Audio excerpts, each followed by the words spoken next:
चकरकेंड college रे संस्कृत दिवस पालित संस्कृत भारती आनुकूल्य रे बरगड़ ब्लॉक चकरकेंड संत कवि भीमभोई महिमा स्नातक महाविद्यालय भव्य रूप से संस्कृत दिवस पालन कर महाविद्यालय अध्यक्ष श्री कार्तिकेय साथवा अध्यक्षता करते।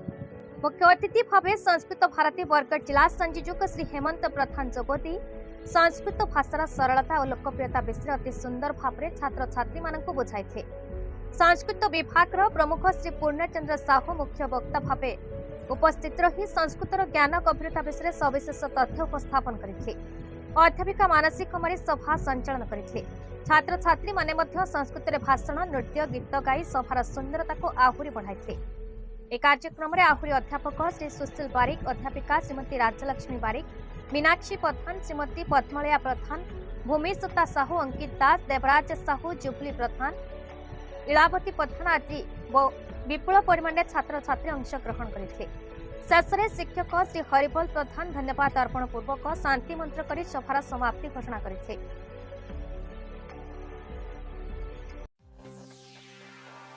बरगड़ जिलूर टिकलाल त्रिपाठी रिपोर्ट, भारत न्यूज।